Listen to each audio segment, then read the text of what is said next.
So basically, what we assigned for today was it was only about 6 pages, 5 pages of reading. And what I want to do is really dive into the reading closely.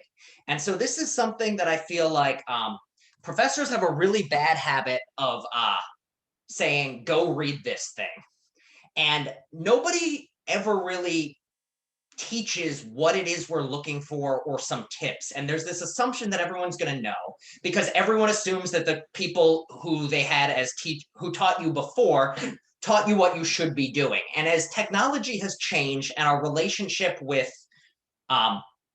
gaining information has changed, the ways it like what we're expecting from reading and that sort of stuff isn't always the same as we what we expect given our own education is not always matching up with what you are all experiencing.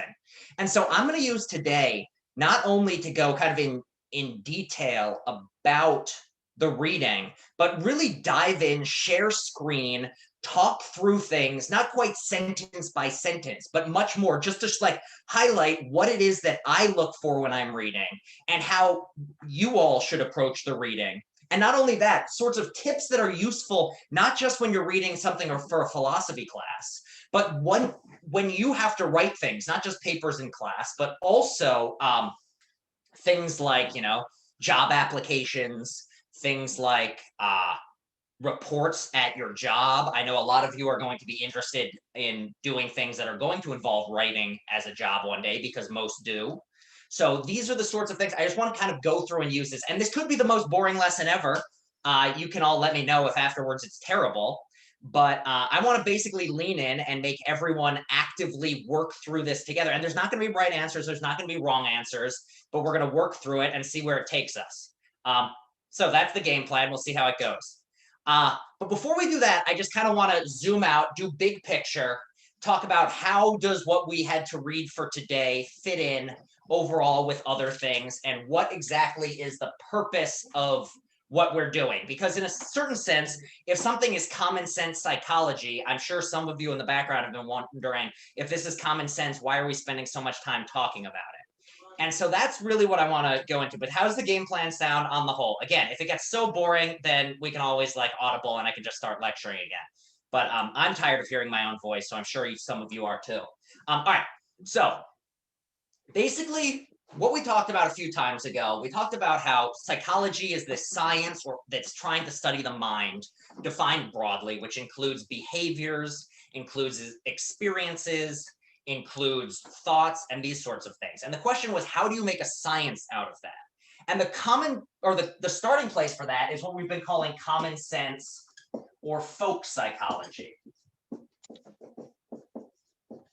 And what we meant by this, we talked about a little bit more earlier, but we're going to come back to it more today. And basically the way the discussion has gone is we started off by just saying, here's what psychologists kind of study, here's how they go about it. But then there's this other group of people, the eliminative materialists, who say if we want sciences that explain behavior and experience, we can't talk in terms of common sense folk psychological notions like beliefs and desires. Instead, we need to do it in terms of brain states. Last class, or 2 classes ago, we gave an argument against eliminative materialism. And the last class, we laid out 3 reasons to think that folk psychology is actually onto something. Anyone remember what any of these reasons were? It's what we spent most of class talking about. It works well, it's sophisticated, and it's indispensable. Yeah. So the basic idea was this: sophisticated and ineliminable. You have these written from last time.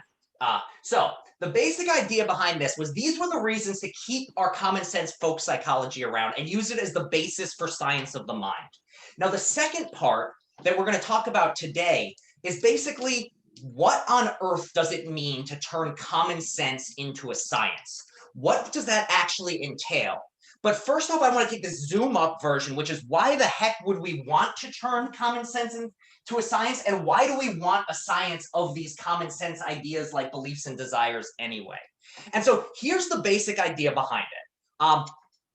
if you're somebody who studies psychology, and if you're somebody who takes this class, you're just interested in how the mind works. How the mind works. And generally speaking, anytime you're doing a science, to begin with a science, you're assuming that there are principles and rules that you can lay out and explain how things work. So it's not just that there's this thing, gravity, but you can describe how fast things move based on the size of the planet. In chemistry, you can describe exactly how mixing water with salt changes things chemically. And so the idea would be, in the same way that you do those other things, that's what we do for the mind. And what we find is whenever you're giving these sorts of explanations, what you do is you take something complicated and you break it down into smaller parts and explain how those smaller parts can explain this bigger, more complicated thing. So for instance, like melting metal is a complicated, fancy task that chemists are able to explain in terms of very low level things about electrons and neutrons and all that sort of stuff. In the same way, we want to say human minds do incredible things. Just think about the art we make as a species. Think about something like talking. Think about all the new technologies that we get all the time. Think about something as amazing as the fact that every child, just about every child, just without really being taught, somehow picks up the ability to walk. The fact that we are able to see things in 3 dimensions. How on earth does something that complicated work? Well, we want to say it's a science so we can give rules and principles, including in things like, how does little Timmy solve their first math problem? Like, that's a pretty remarkable thing. How can we even learn? How can we learn new skills? How can we learn new facts? Well, we can't do it by just saying we learn.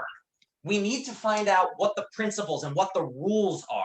So what we're going to be talking about in the next 2 classes is somebody whose idea is, let's try to explain this complex, amazing phenomenon in a scientific way that breaks the complicated down into the simple, and try to describe these simple things in ways that you can almost give a recipe for how a human thinks, where if you know that they have A going on and B, this is what their next thought might be.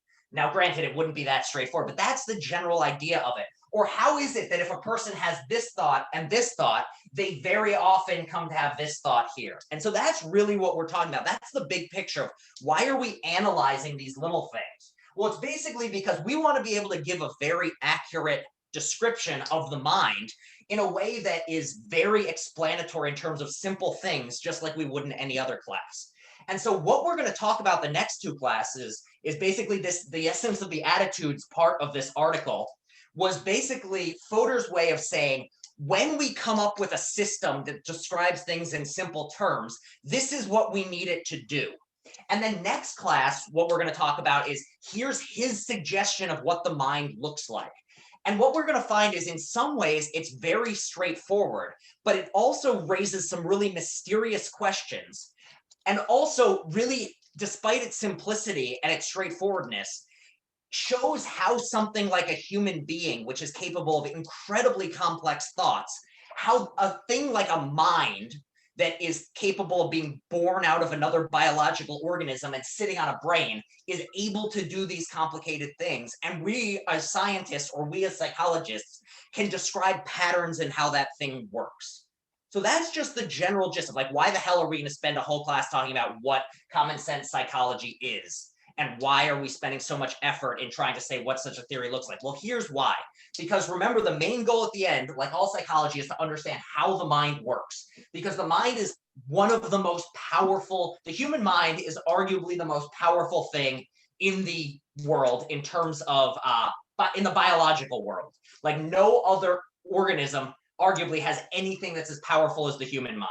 And so if we can, if this thing is scientific and, like everything else, follows rules, we should be able to say what they are. But if that's the case, we need to break it down into the smallest parts so we can understand how those parts fit together.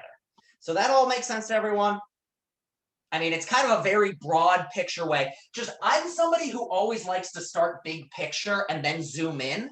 So sometimes what I'll be saying is just repetitive or obvious. But I like to always remind us, like, why are we doing this? I don't want to get lost in the forest from the trees, that expression of, like, you forget what the big picture is because you're so focused on the details. All right.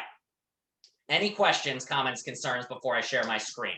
So the way as I said, for those of you who came in, I literally just want to go through the reading, sharing the screen, highlighting the parts that I think are important, and asking you all what parts you are finding difficult to understand, and kind of highlighting when I'm reading through something. Like when I read an article like this, I do not get every single thing out of it. And because of that, I want to talk about like my approach for finding what the core ideas are.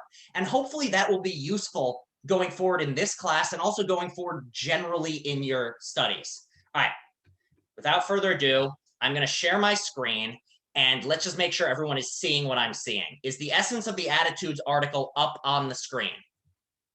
Okay, awesome. Yes. Yeah. Okay. I'm now going to try to make it so I can actually see all of you while I'm also looking at this. And perfect. So I can see everyone, I can see the chat, and I can see this. All right. So first off, how many of you had trouble with the reading? And this is a literal this is not judging you. I mean, I have trouble with readings all the time. I had trouble with this reading. I had to read it through like 5 times. Just out of curiosity. And was there anything in particular that people found difficult? Was it the terminology? Was it the sentences? Like what? Yeah, I mean, I find this article difficult. I've read this thing probably 30 times. There's still parts I don't fully understand what he's doing. All right, so we're working. Was there anything anyone wants me to highlight as I talk about working through this? Okay, so generally, just as a matter of fact, whenever you're approaching a new reading for a class, I think it's really good before you ever try to read the words, just glance through each page and try to figure out what on earth the general structure is. Like, how many sections are there?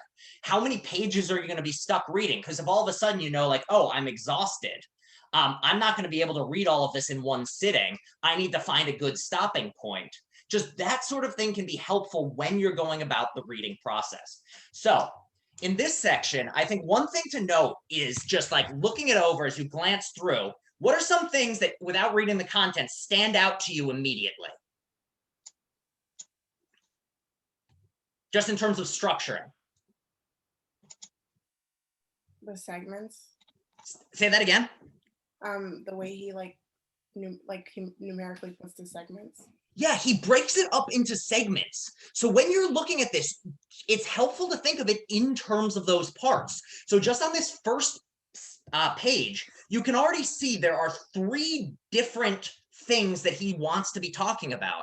And if he gives them little numbers, very often that's a sign that you should expect to see those things in it. So even if at like a first glance, as you're looking through this, you know right now, this section is going to have 3 parts. They are probably going to go in this order. Now, that's talking about things from the reading side. When you're doing writing, keep in mind that this sort of approach is really helpful. Because one thing to remember whenever you're doing any writing or any reading, don't think of it as some, magical thing in which you're just magically putting your ideas onto a page. Think of it as you're trying to bring your readers on a journey in which you are trying to control their train of thought so that they're able to follow along with you.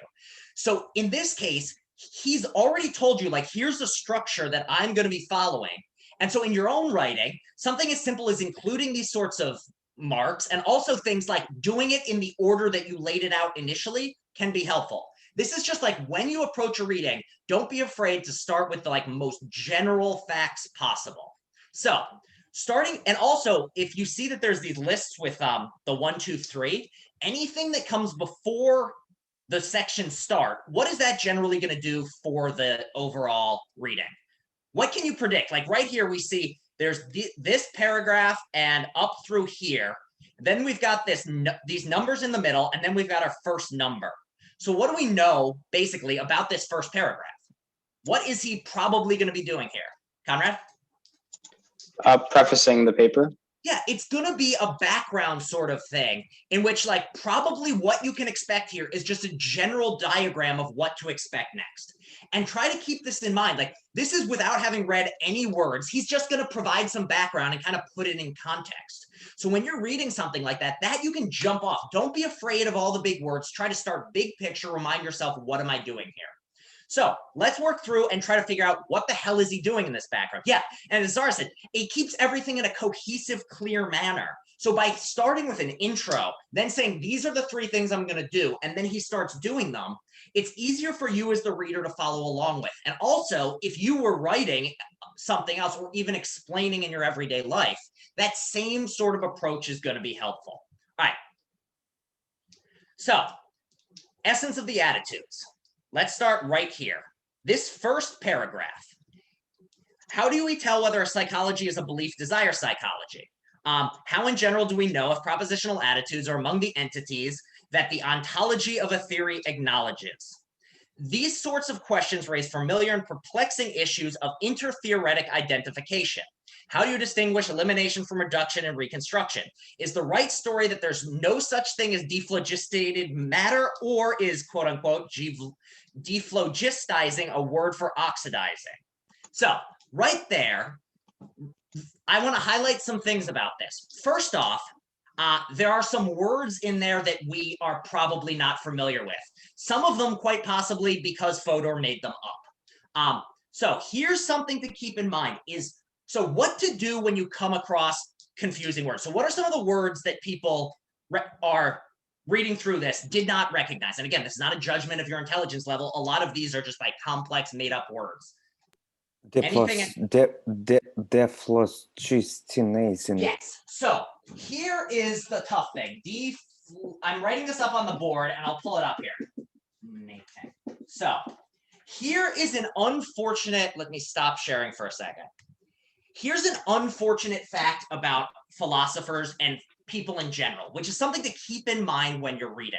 You cannot forget the fact that the person who's writing this is a human being who sometimes likes, basically, if you write something, you generally think highly enough of yourself to have written it down. So therefore, sometimes people are going to write things in unnecessarily long ways, and they're going to use words like this. So dephlogisticating. The unfortunate thing about this word is that it is a made-up word. So what does that mean? Well, let me give you a little background. Phlogiston was a type of ancient scientific theory of how heat worked, or no, how fire worked. Now, when you're coming across something like this and you have no idea, things you can do, one, look it up in a dictionary. That can be a royal pain in the ass, especially if you don't have internet connection. So just as a general tip, if you're coming across a word like this that you've never seen before and you can't figure it out from the context, sometimes it's okay just to keep going. Don't worry about understanding every single thing from a reading. So in this particular case, what he's trying to say in this first paragraph is just something as simple as he's trying to paint the background of what the point of this paragraph is to say, ask the question, how do we tell what, let me share again.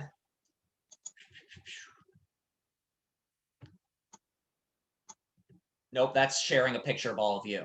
Sorry.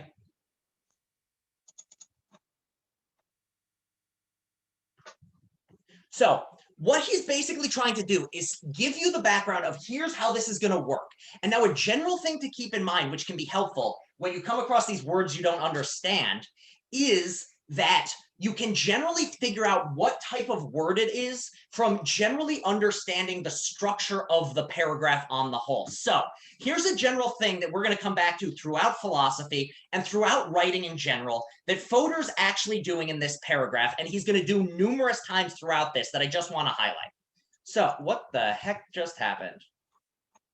There we go. I made it go away. All right. So here's a general way to approach things like this, and something Fodor does. He starts off by giving a general sort of point, and then he all of a sudden inserts an example. So in this particular case, he describes things in very general terms, and then what he does here is provide an example that is designed to illustrate the point. Now, why am I highlighting this? Well, one thing, he does it repeatedly throughout the article. So first off, he does it there. Here's another place. Sometimes I'll talk about the content of a psychological state rather than its semantic evaluability. These two ideas are intimately interconnected. That's a general statement. Next thing he does is he uses an example to illustrate that point. So if you come across a sentence in which it's got words you have no fucking idea what they mean, a useful thing to do is try to look from the big picture to try to put the parts together. So here, he's going along, he makes a bunch of general claims, and then he starts using these very specific sorts of terms. He starts using things like reduction reconstruction, things like dephlogistonated or dephlogistizing for oxidizing. These are all words you might not know. So you can kind of connect the gaps of things like, well, there's a good chance, given the way we approach this, he said something general. What is he going to be doing now? Well, probably trying to explain it in more clear, specific terms. So when you're reading something and you're not quite sure what these words are, instead of trying to just like move, one option is to try to find it in a dictionary. If that doesn't work, which in this case it wouldn't, you can ask yourself something along the lines of, well, I don't recognize these words, but what could the writer be doing here? And this is why writing or reading is not, when professors, myself included, just say, read this damn thing. We're covering up that this reading process is a very active thing that many people don't teach how to do. So the other thing to keep in mind is this stuff is going to be hard. And as you work through, if you don't understand everything, that's fine. So with this first paragraph, we know it's the background and we know it's got these terms that we don't quite understand, but it's serving as an example. So even if you don't get it, you know what he's done is kind of setting the stage and giving an example to illustrate what he means by this. If you don't get it entirely, you can just push on to try to see what it's doing. So as a matter of fact, what this first paragraph is doing is he's just asking the question I said earlier. What he's trying to do is ask, what must any belief desire psychology do, or what must something do to count as belief desire psychology? And then he asks all these sorts of questions that are designed to clarify what does he mean by that and give examples to illustrate it. So in this case, is he saying, how do we tell whether something's a belief desire psychology? Well, how in general do we tell what a theory's committed to? So what a certain scientist believes and what they wouldn't like say they believe. And an example of this that he gives is, how do we know whether something is suggesting a new thing, like they're suggesting a new type of scientific thing that didn't exist before, or how do we know that they're just putting a new name on something we've been talking about the whole time? So that's what's going on here. Now, again, these levels of detail are not crucial for getting the overall gist of the paper. So if you find yourself bogged down, my number one recommendation is do not always go through things in the detailed level that I'm going through them here. And I wanted to start off with the first paragraph to just highlight how much you can unpack stuff and kind of push on to show like we can still understand the general gist of the paper and even get some of the core ideas, even if we aren't working through every single detail of it. All right, so that's more than enough time on the first paragraph. Agreed? Can we move on? That was probably beginning to get terribly boring. All right. Now, I want to push ahead. We now know there's going to be 3 parts in this paper. There's going to be, this section, he's going to talk about they're semantically evaluable, they have causal powers, and they're implicit generalizations. And then we know from this last sentence, a word about each of these connections. Always remember when you're writing and in this sort of thing, you can treat it like the author is speaking to you. And in this case, this is really what this is. This right here, a word about each of these, is a transition sentence meant to speak to you. So we now know, looking at this, we're moving to a new section. What's this section going to be about? Based on what's labeled here. Semantic evaluation. Yeah. Semantic evaluation. All right. So once you dive into this, and what I want to do now, I might pull this off of the go through. I just want to explain what semantic evaluation is in general, and then show how you can get it out of this passage. So let's stop the share. Let me jump back up. So,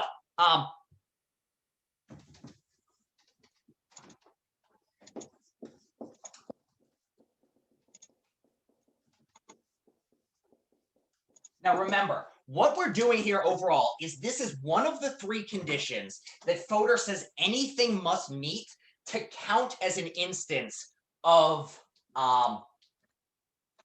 folk psychology turned into science. So the first question you're going to have is semantically evaluable. What does it mean? So how many people have seen either of these words before? And that's something you should always ask yourself. Have you seen these words? And if so, what do you remember about what they mean? So generally, you can also start with the simpler one. So which of these two words looks familiar to people? Either, both? Actually, semantic. Yeah, semantically. So how many people are familiar with this word? If you haven't looked it up, or if you aren't familiar with it, you could look it up. And what you'd find is Meaning. related to meaning or something like that. So if we know this is about meaning, so yeah, people have heard it in terms of semantic memory. So, and that's in a psychology context. So this is a good case in which you can take knowledge that you've gained in other classes and apply it to new fields. Always try to be actively engaging with something when you're reading it. So semantically here, it means related to meaning. And in psychology, what is semantic memory? Anyone remember? It's basically, it's tied in with language. I can actually not remember the exact details of it, but it's about remembering the meanings of things. So if you remember that, you'll know, oh, meaning, it's got something to do with meaning. And then what's a valuable? What's a word in here that you recognize? Measurable? Say that again. Measurable? Yeah, so valuable means measurable in general. But even if you've never seen this word before, you'd be able to break it down into the able and the eval. Well, what is an eval? Well, evaluate. Yeah. So what this means is the meaning is able to be evaluated. So right here, just off the first thing, what Fodor's talking about, the first condition of what it is for something to be folk psychology is to believe that there are things that can be evaluated. There are meanings that can be evaluated. And then, okay, so right there, right at the beginning, just by seeing his label, we know that. The question now is, what does he mean by it? So he right off the bat starts explaining to us what he means by that sort of thing. And so you might wonder what, we know he means able to be, meaning related, able to be evaluated. Well, let's look right back at this of what he means by it. Wait, which screen am I sharing? Is the article up posted right now? I don't know what I shared. Yes. Okay, perfect. All right, so right here, in this first couple sentences, he says, beliefs are the kind of things that are true or false. Desires are the kind of things that are frustrated or fulfilled. Hunches are the kind of things that can turn out to be right or wrong. So reading this over, what purpose do these sentences serve? What are they doing overall? And to give you a clue, it's a similar sort of process which he's done already and that we talked about. So when he brings us up, what are these sentences designed to do in the overall structure of the paper? Anyone know? Anyone tease it out? Just describing the terms. Describe the terms, but importantly, we've said that he's going to be talking about semantic evaluation based on what the heading is. And then you read this and you're like, oh, beliefs, desires, and he's talking about true or false. Well, true or false is a type of evaluating. And so what we're seeing here is he's giving examples again of what on earth he's talking about. When he's talking about evaluation, these are what he's talking about. He's talking about beliefs and desires, mental states as things that can be evaluated in the sense of they can be successful, unsuccessful, true, false. And so what he's doing within these first couple sentences is just really showing like, this is what we're going to be talking about in this section. We're talking about things that can be true or false, and we're talking about them in this sort of evaluative sense. And remember, the big picture is that he's trying to say these are things that we need to believe. If we have a theory of how the mind works, one of the things we have to believe is that the things that are in the mind are semantically evaluable. If you accept folk psychology, one of the first things you accept is that there are things in the mind that are semantically evaluable. So that right there is just kind of showing how you can use the heading label of semantic evaluation, combine it with just the first few sentences and kind of begin to get a gist of where this is going. All right. Stop sharing. So what does it mean for something to be semantically evaluable? I just said it's something about the meaning, and it's something about the fact that it can be true, false, right, wrong, or fulfilled, unfulfilled. So, give me 1 second. So, what sorts of things can be true and false? This is we're going to pull away from the reading for a second just to like zoom up and talk about this. What does it mean for something to be true or false? What sorts of things can be true or false? So Things that can be proven. Saying that again? Is it Things that can be proven. proven? So something can be proven. So there's something tied in with proof. And what is it to prove something? So facts are true. So yeah, proven things, facts. But here's a question of what is it more generally for something? What sorts of things can be true or false? Can a tree be true or false?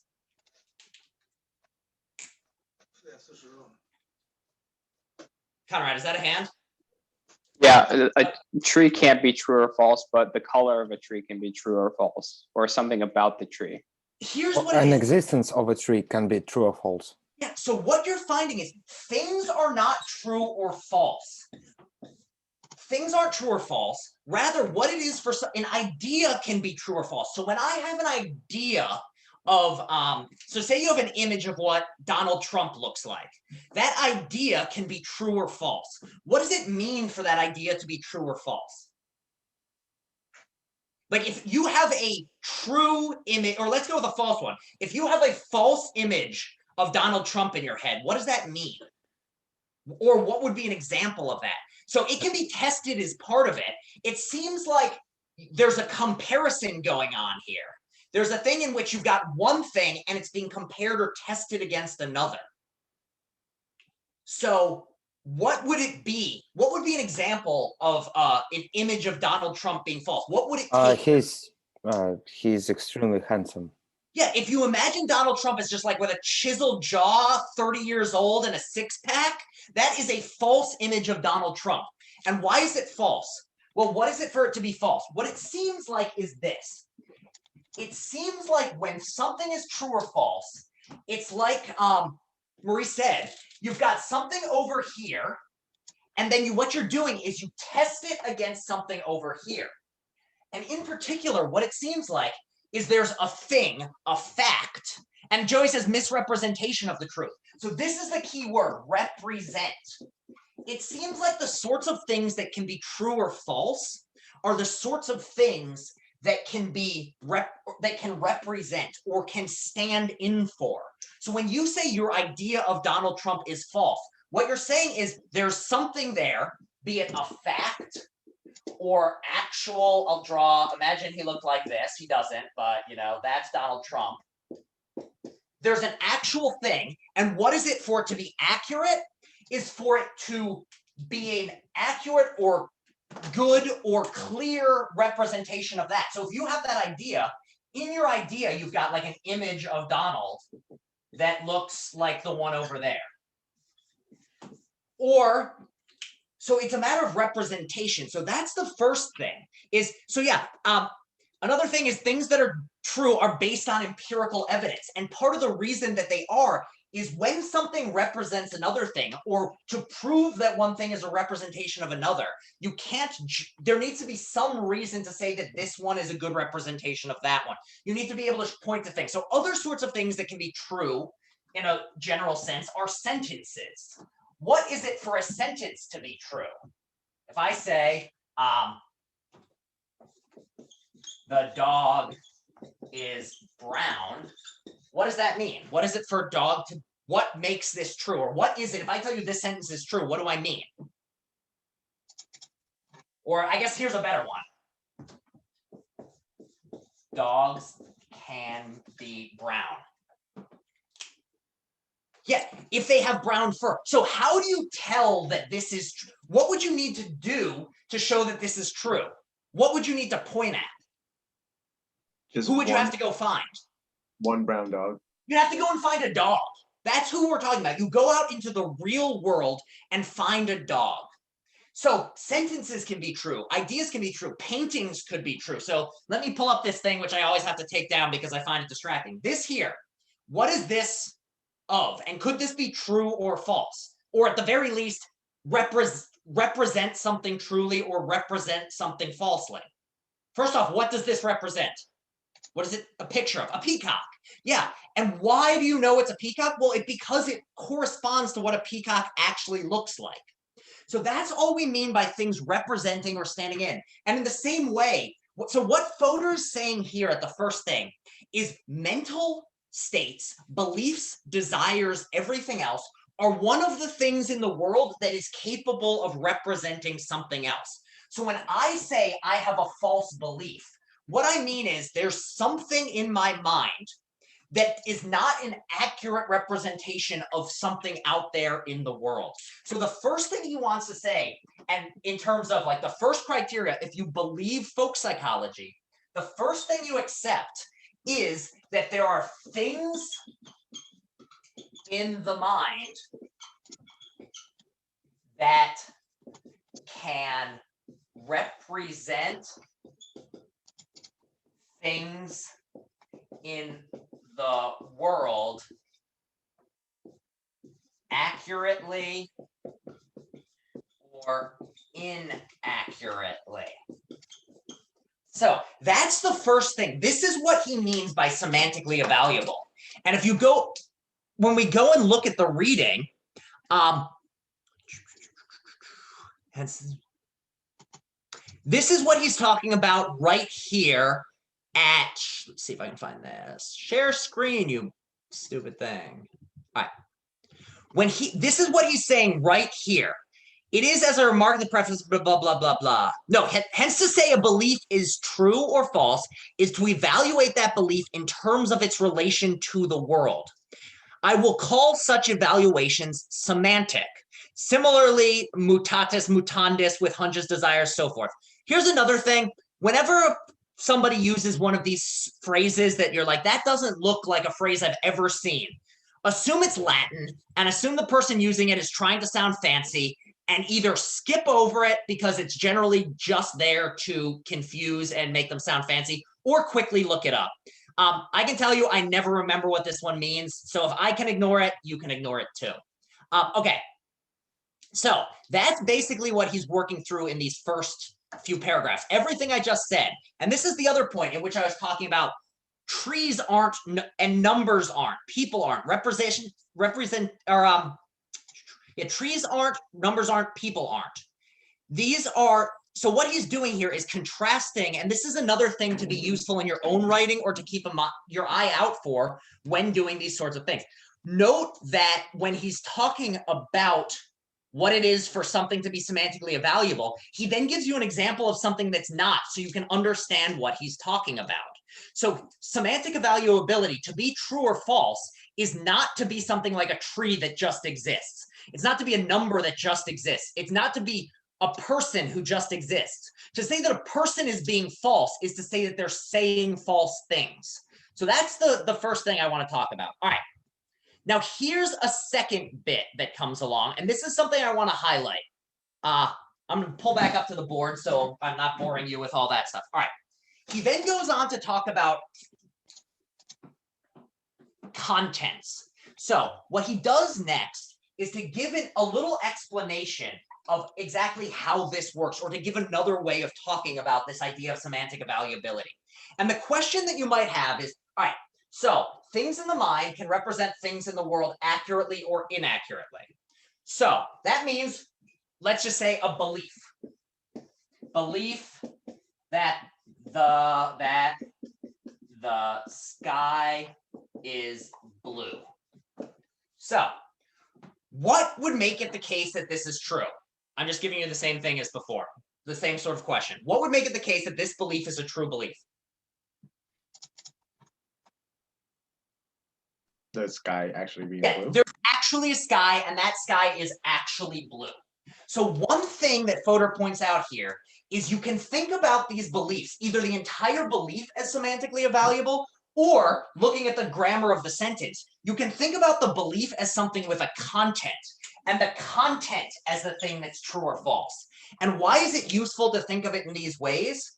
Well, because this very same semantically evaluable content seems like something that you can have a belief about, a desire about, a thought about, a hope about. And so what he's trying to say is, when you think about how common sense psychology works, what is a belief? What are you committing yourself to when you say there are beliefs? Well, you're saying that a belief is something that can be true or false. And where does its trueness or falseness come from? Well, its trueness or falseness comes from the content that the sky is blue. So you can divide it into the state you're in and the content of that thing. So that's the first thing he's saying. And what's the first thing you have to accept if you believe folk psychology? We have to believe that our beliefs, desires, common sense states exist in our mind, and they can be accurate or inaccurate. And what makes them inaccurate or accurate depends on what content they have. So that's, in some sense, very common sense. Now, I want to highlight something here. This is something that's very worth highlighting, to just highlight the philosophical problems that come up here. Because Fodor, right here in the reading, highlights the fact that there's something incredibly mysterious about this notion of beliefs being about things in the world. And it's a topic that I'm not going to spend too much time on this semester, but it's something we're going to end up highlighting again and again. So we said that what would make it the case that your belief that the sky is blue is true? Well, it's something about the sky and about its blueness. And here's the issue, though. There's this very strange, mysterious thing, is if your mind exists in here, what is it for you to have a thought about something out there such that your thought could be true or false? What is it to have a thought about the sky? What does that even mean? And it's something we take for granted. But this is a question that, like, so one thing Fodor highlights here is when you accept that folk psychology is true, you're accepting this major problem of aboutness. So what do I mean by this? Well, intuitively, what does it mean for your belief to be about the sky? What makes it the case that you can have a thought about the sky? That you can see it.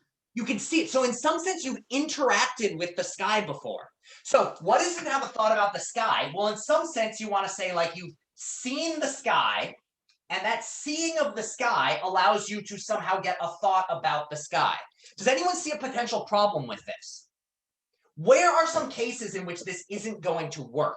What sorts of cases where, if we're trying to understand how the mind works and how we're able to have these complex thoughts, well, we can have these complex thoughts about believing, desire, or about, like, the sky, the moon, etc. But what are some worries you might have if you say that what it is? You might be colorblind. Yeah, so one thing that might be a problem is, what if you're lacking the means to come into that contact? So one thing you might wonder is, if that's what it is to see something or to see the sky as blue, then does that mean that if you're colorblind, you cannot even think of blueness? Can you think of a color if you can't see it? What are some other worries kind of off of this one? Well, how many of you think about a unicorn right now? Think about it real hard. You feel like you're having a thought about a unicorn. How many of you have ever interacted with a unicorn? How many of you have seen a unicorn? None of us. None of you have, because they don't exist. So there's this weird thing in which there's this intuitive sense of my ideas are about something in the world, and that thing out in the world is what makes it the case that this is true. But what happens when the thing doesn't exist? Or as Joey says in the chat, what happens if you missee something? Or what if the thing you're told, like, you think you see one thing and it's really something else? Then what is your thought about? Where does this come from? And this is one of the great mysteries of trying to understand how the mind works. Is at the core. We have this common sense idea that our thoughts and beliefs are about things, and they can be true or false. And part of what it is in the background. At the end of the day, we need some account of what it is to have a thought about the world, if the world is something out there and the mind is something in here. And this is a question that nobody has satisfactorily answered and given a good account of. And so one thing that Fodor highlights here is, at this point, he's saying that one of the things about being a folk psychologist, or someone who accepts folk psychology, is to take on this problem and commit yourself to there being some fact of the matter. Like, you either have a belief about a unicorn or your belief is about a dragon. But it seems very difficult to explain what the difference is if they don't exist. So What we're going to talk about here is just, this is another aspect that is built into the first condition of folk psychology. If you believe in folk psychology, you believe the mind has things that are about, and that means you're committed to this mysterious aboutness relation. And so even if you look at something like, or any psych study, they'll say something like, or a lot of psych studies will be like, why did the subject did this? Because they believe that the beaker was filled with water. Well, what does it mean to have a belief about that? Well, folk psychology or any sort of psychology, you're committed to there being an answer, even if it's a mysterious thing. So that's like a background sort of fact about what it is to accept folk psychology, is to believe that your thoughts can be about things out there, even if we don't know what that would even mean. All right, we doing okay? I've kind of pulled up from the going through the reading because I feel like, well, I was getting bored with it. So if I get impatient and bored, my guess is a lot of you are too. Okay. Let's move on to point number 2. So the first thing is the semantically evaluable. The second point that Fodor raises is, well, what was the second one in the reading? Causal powers. 2. Causal powers. What does this mean? What are causal powers in this case? For example, my roommate is gonna bake a cake in 2 weeks, but the eliminative materialism just can't explain it from the neurologic point of view. This is just because of my birthday. So we should use the folk psychology just to explain all this. Yeah, so that was a really great example of a causal power and the way that folk psychology explains the way that things in our head interact with things out in the world. So in this particular case, you say 2 weeks, let's imagine it's 2 weeks from now. Here's a person. This person bakes a cake. We're gonna pretend you're 3 because I don't feel like drawing more candles. So this person baked a cake, and you might wonder what caused them to bake the cake. Why, or a better question, why is this person baking a cake? What is it that led to this? Well, the answer in this case is they have a belief. Belief. My friend's B-Day. So what all this is saying is causal powers in this case is saying that there is beliefs are the sorts of things that can cause other things to happen. So what powers in this sense is the same sense as superpowers, the ability to do things. So causal power is just a more general term. Superpowers would be a type of causal power. It is the ability to cause something to happen. So when what Fodor's saying is to accept folk psychology is to believe that these mental things can cause things out in the world to happen. So in this case, something in the head is causing something out in the world. In a certain sense, this is really straightforward and obvious, but it's also like worth pausing and recognizing that this is kind of magical. The mind does not exist in space in the way that, physical things do. And yet the mind is somehow able to control what happens in that space. So that's all Fodor means by these causal powers, is causal powers are able to, the mind is able to affect the world, which is really quite magical. Things in your head controlling things in the world is literally like a telepathy, or telekinesis is a superpower that superheroes get. So that's the first, so this is one thing he says, this is what he means by causal power. So our minds cause our action. So one thing, mind causes action. What other types of causal interactions are there with the mind? So he wants to say there are 3 different sorts of causal powers that the mind and beliefs and desires have, and that everyone accepts they have. So the first one is the mind causing the world. What's another type of causal power or causal interaction that we all accept in our everyday lives? Close your eyes. Close your eyes. Open your eyes. What changed? Couldn't see anything when your eyes were closed. You couldn't see anything when your eyes were closed. And when you opened them, you became aware of your surroundings. So what is this an example of? What caused that awareness? Sight. Say that again? I was just gonna say sight. Yes, sight. And what though caused you to see it? If you were in a black room, would you have seen anything? Like it was perfectly dark. There being light in the room. Yeah, there's light. So light, and especially the light bouncing off the world and going into your eyes. So in the same way that you can affect your thoughts can affect the world, let's imagine you had, this person's got their eye here and they see a beautiful dog. So the first thing is the mind can affect the world. The second thing is the world can affect mind. So what Fodor wants to say is when you accept folk psychology, you accept not only, yeah, the dog definitely has a birthday hat on because he's ready for the cake, 100%. He doesn't have a tail either, so let's give him one of those. It's turned into like some sort of evil devil beast, so whatever it is. So when you accept folk psychology, you believe that the world affects your thoughts as well, which again is pretty miraculous because we all think that the mind doesn't in some sense exist out in the world, and yet the world can affect it. Now there's a third type of interaction. What is that third type of interaction? We have world to mind, mind to world. Any ideas on what the third one is? I would say like mind on mind. Exactly. Mind affecting mind.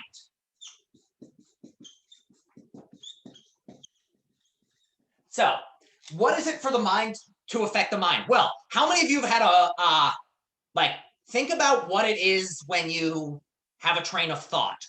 What is a train of thought?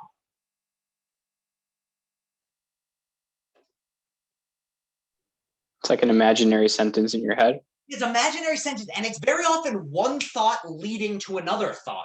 So it can be something along the lines of, I need eggs, but I don't want to get wet, and it's raining out, so I'm going to wait. Like that right there is like a train of thought going through your head. And what caused each next thought? Well, the next thing in your thought that's caused is caused by the thought in front of it. So it can be something like, here's something.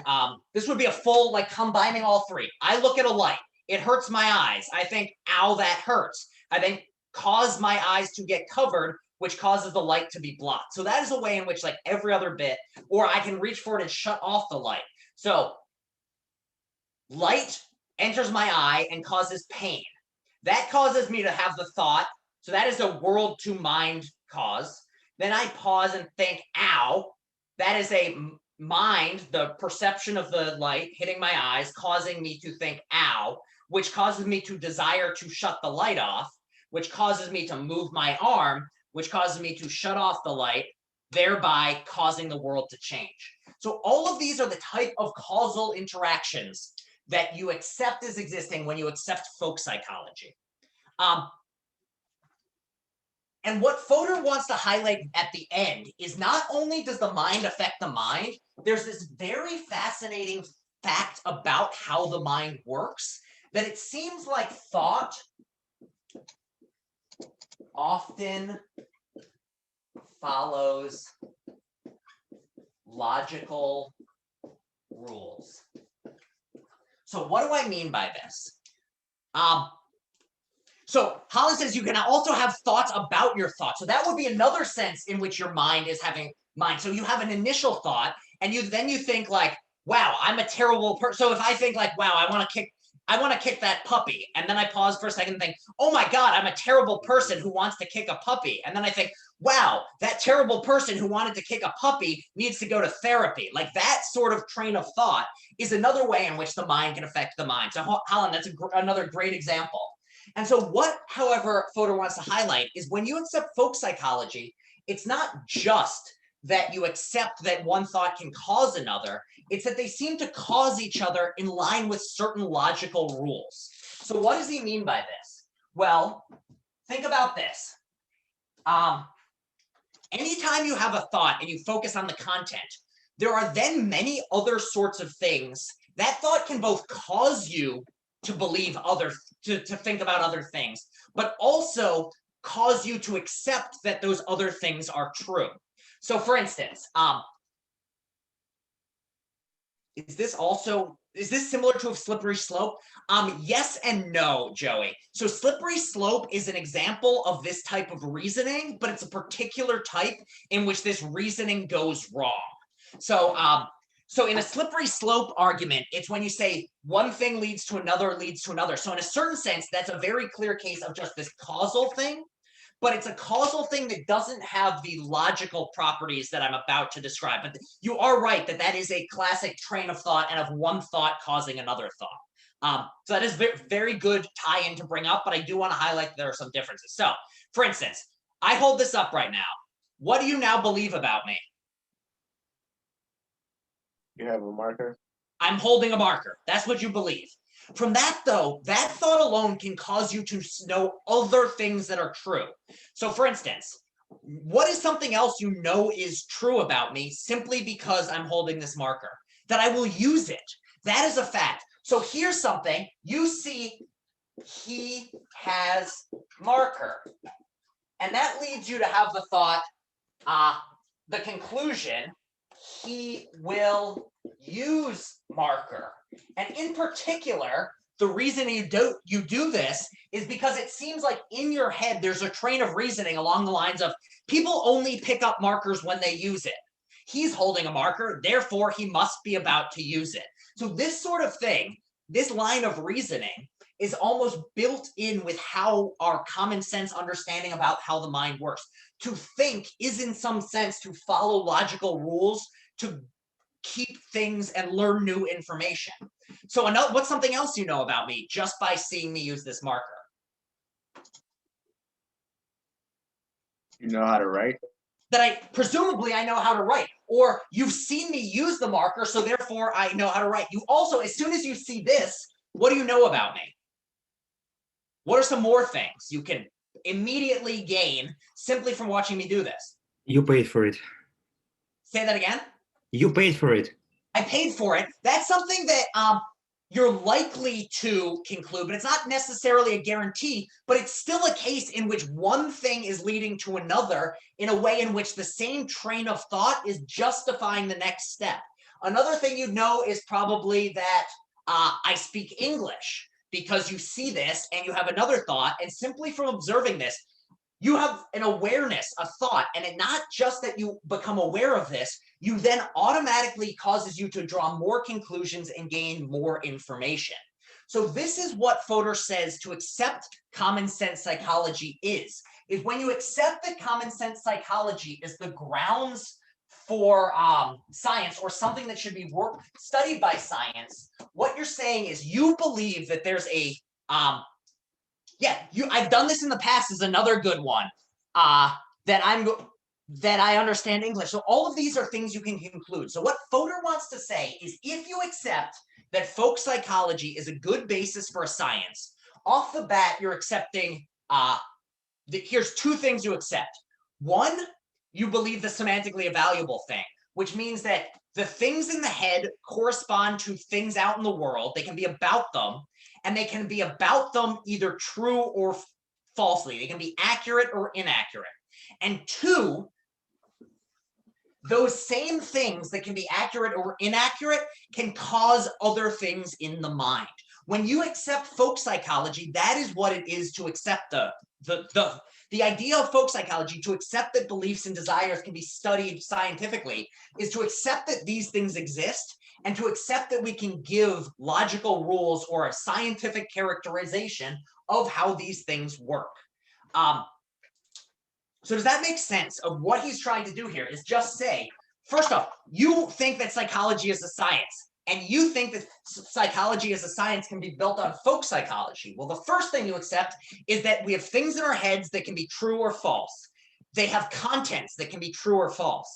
And not only that, those things can cause you to have other thoughts. They can cause you to do things. And as I said, in some sense, this is common sense. This is not especially like miraculous, but the key is you have to lay out these facts of what common sense psychology is if you're going to then design, like, how does a mind do this? How can we describe this in a way that we can then study it scientifically? Well, first thing we do, we need to know what it is we're trying to explain. And that's really what this whole section was. With the causal powers, and the other one was semantically evaluable. All right, number 3. What is the last thing that Fodor says? One of these, if you accept folk psychology, what's the third thing you accept? Let's see. Give you a clue. It's written next to the number 3 eyes here. Any takers? The Generalizations preserved. Yeah, generalizations preserved. So generalizations preserved. So what does he mean by generalizations preserved? Well, let's do the same thing we've been doing in terms of just like talking through the terms. What is a generalization? Well, what is it to generalize, or what is something that's general? Broad ranging. Yeah, broad. So something that's general is something very broad ranging. So to generalize anything eyes, what does it mean to stick the IZE on the end? Anyone know? Like soliloquize or oxidize or all these stupid long Latin words with eyes at the end. To like actively do it. Yeah. So this is to do it. So to generalize is to perform the action of making general claims or to do something universal. And you stick a shin on the end and it just means like the noun version of this. So this is the process of making general claims about something. And preserved, well, if you buy some fruit preserves, what does that mean? What is something that's preserved? Yeah, maintain, retain. So what this means is the sorts of things that we've reached through this process of generalizing in our everyday lives are preserved by folks, like preserved in our theory. And so he then goes on to give some examples of this. And basically, he also puts this in nice, fun terms, which is basically that to be folk psychology, your conclusions can't be crazy to common sense. So what he wants to do in this third thing is, if you accept that common sense psychology is a good basis for making a science of psychology, you don't want the things you end up saying to just seem utterly crazy. So what he wants to do is, we have a lot of these common sense understandings of why people do things. So for instance, I say the sentence, ow, that hurt. What is the common sense explanation for why that happened? If I go, ow, that hurt, what can you conclude? What is the common sense conclusion about it? Yeah, I hurt myself. I'm in pain. And I want to express to you that I am having the thought that I'm in pain. So what Fodor basically wants to say is, these sorts of common sense ideas, if you think folk psychology is a theory, or you can build a science on folk psychology, then what you end up with is this idea that these sorts of obvious, seemingly everyday things, you want to make sure those are captured in your theory. When you come up with a fancy theory like the type we're going to talk about next class, these sorts of common sense ideas are preserved or kept around. So if you end up saying what it is, the reason that the person speaks is because a tiny little Martian jumps into their head and eats their thoughts, and that causes them to utter things in their mind because they have a little person living in there. That's nothing like what our common sense is. So that would be a case in which you've gone too far off the rails. So this is all he's saying, is to accept folk psychology is to say that these sorts of things can be described scientifically. And what we're going to talk about and why this is important is next time he's going to lay out how these sorts of, you can come up with a system that does this in a very like step-by-step way by thinking that the way the mind works is something like how a computer works. And so what this is he's going to say that we now have a way of understanding how it is that an organism could mechanically, like a mind understood in a mechanical process, that there can be laws that describe, is able to do all these things, can be true of it. We can have thoughts that are semantically evaluable and cause other thoughts and adhere to our common sense. And how do we do it? Well, you think of the mind like a computer that has rules that are programmed into it, and you move symbols around. So what is it to have a thought? Well, you just have certain symbols, mental symbols, in the same way that a software program has certain lines of code that operate one after another. And just like with software, the rules are built into the system.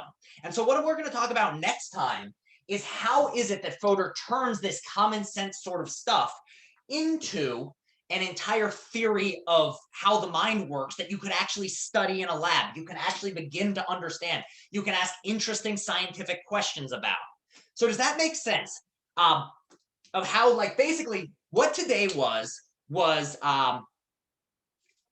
just a way of highlighting what he really emphasizes. What is it to accept common sense psychology? And what this really was is kind of a project in thinking hard about common sense and recognizing the complexity and the number of things going on and things which we usually take for granted. So this is going to come up again next time, because what we're going to be doing now is basically just explaining how all of this works, or how all of these things work together. And then next class, so we've assumed this is the background. We're now going to try to describe what a system would look like that meets all of these. And then starting after that, we're going to start looking at a particular question that comes up and you can ask as soon as you've accepted all of these other things. So it's kind of going to be a demonstration of, like, we started with folk psychology. Here's why we should. Here's what it means. Here's a particular implementation of thinking like a computer's like or a mind is like a computer. And then after that, we're going to go, and if you do this, you can start to ask interesting scientific questions, like what are the parts that make up thoughts like? How do they interact with each other? What can we predict about human behavior on these sorts of bases, simply because we began with this common sense background? All right, I've heard enough of my voice today. Does anyone have any last questions? Anything? All right, then you're all dismissed to go. I'm just going to quickly, describe what we're going to be discussing next time. Because, as I said, I want to give little preview things. But if you want to get going, feel free to get going. I'm just going to be talking about what we're going to be talking about next class. All right, have a good one, Raven. All right. So. Wait, Professor, I actually have a Yes. question. Yes, Zara. So like how you were explaining that like a thought leads to another thought, and like that's how the brain works. So like how would you describe like overthinkers then? Like they have a thought that leads to a billion of thoughts? Like how does it? Yeah. So, and Alan, yes, next class is 26 or 16 to 26, just the end of the article. Yes.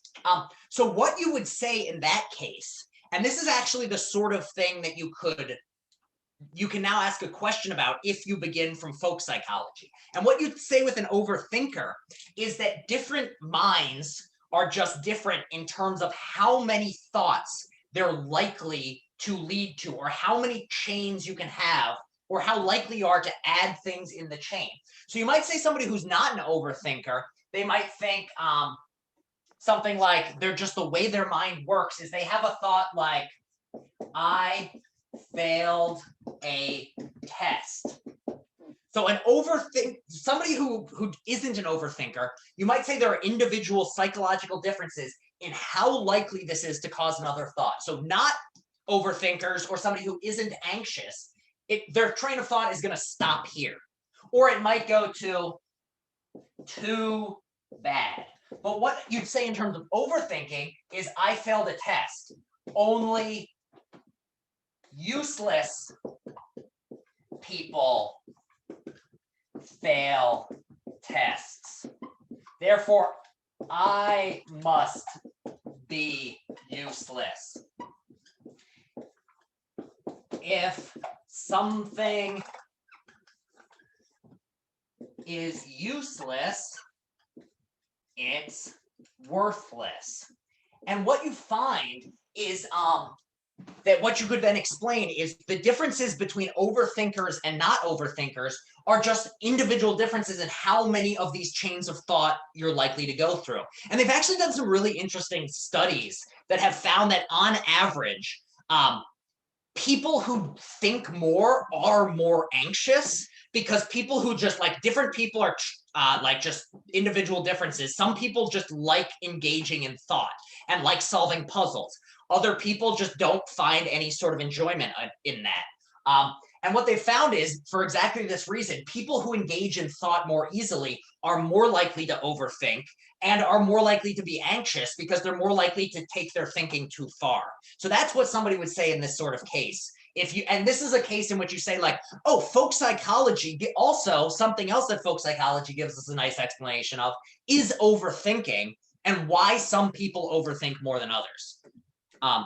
That makes sense. Yeah. And so it also plays into like personalities too. Exactly. Yeah. And another thing that we can say is, and this is another question that comes up if you accept folk psychology, is how is it that our thoughts tie in with something like our personality?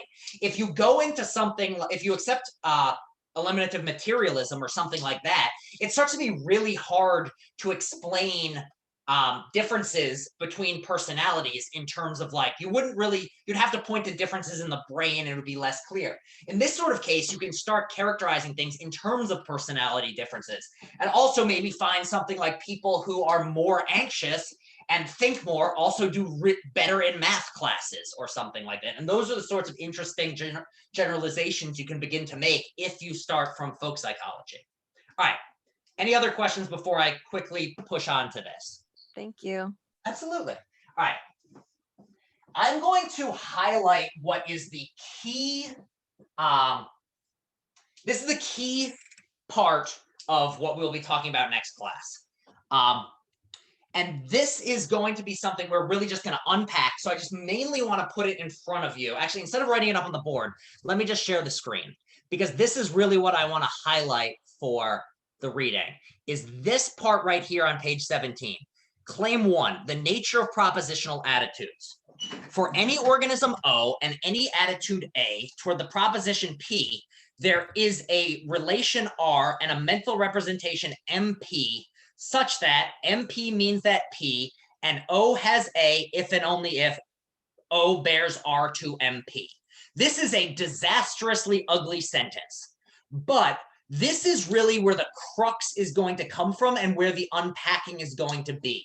So what I want to talk about is how in the reading to approach this sort of weird thing. So first off, what do all these letters mean?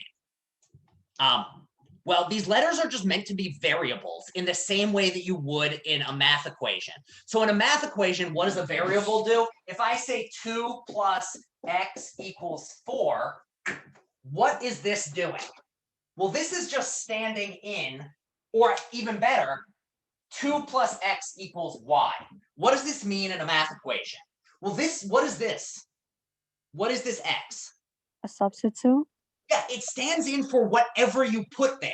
So if I put 2 in here, then what I can say is, in a certain case, x equals 2. So 2 plus 2 equals, in that case, I know is 4.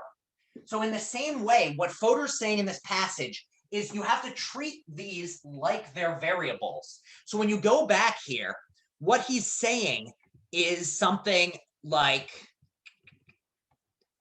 what he's saying is for any organism O, so in the same way that in a math equation, x could be replaced by 2, in this case, what he's saying is take any species, any organism. So this could be a cat, this could be a human, this could be you in particular. In the same way, any attitude A. So in this case, a belief, a desire, a hope, a want. That's what he means here, is whatever you put in here. So it can oftentimes, when trying to understand what somebody means by this sort of thing, it's useful to imagine a particular example. So if it says something like, for any organism, it's basically saying the same thing as in a math equation, for any variable, for any number plus any other number equals 7. So you're saying for any number plus any other number equals 7. So in the same way, that's what he means by for any organism O and any attitude A. So when you're doing the reading, what this basically comes down to is what Fodor's saying is that what it is to have a thought is for there to be a, when we unpack it all, and we're going to do this a lot more next time, but when you unpack it, what he says is to have a thought is to have in your head a content, and for that content to correspond to something in the world, and for this content to also play a certain role in your head. So it'd be in like a believing way. And so why this is useful and why it's important is you can kind of think about this in the same way as a computer system. So to have a different belief would to stand in the same relationship to a different sort of mental symbol or different content. To have a desire about that thing would be to stand in the desire way to this content. And the reason this is useful is you can begin to explain these things in the same way that you understand how can a line of computer code be about something and how can one belief cause another belief. Well, it's the exact same way as one string of computer symbols could cause another string of computer symbols to be produced. So that's going to be the background, and that's really all that is packed into this very long, weird passage. And if I were to recommend how to approach this reading, just really focus hard on page 17. Better than reading the entire thing. If you're having trouble with 17, read that 3 times and then you can be done with the reading. Like if you don't keep going, that's okay, because we're going to really be focusing on this page and then moving on. And really the thing to think about is all Fodor is saying in these really complex ways is that to have a thought, the way we should conceive of the way the mind works is like with a computer system. You have lines of code that correspond to other things, and those lines of code can play different roles in the overall operating of the system. And to think is to have simply to have one line of code lead to another line of code. And this is really a way of turning the idea of the mind into something that you could describe scientifically. Because what a computer programmer does is just come up with rules to move from one to the other. So if you think of the human mind as a computer, you can work backwards from, well, this is how it works, and we can discover the rules of the human mind. And so that's what we're really going to be talking about next time. Any questions on this little preview bit? All right. Well, in that case, everybody, have a good couple of days. I'll see you Wednesday. I'm very sorry that my head was fuzzy today. I'm sure this was not the most engaging class I've ever taught. Apologies to you all again for that. I promise I'll be more, I'll take some Benadryl, or Benadryl, I'll fall asleep. Some other allergy meds before next class. So I'll see everyone next class. Have a good one. Thank you.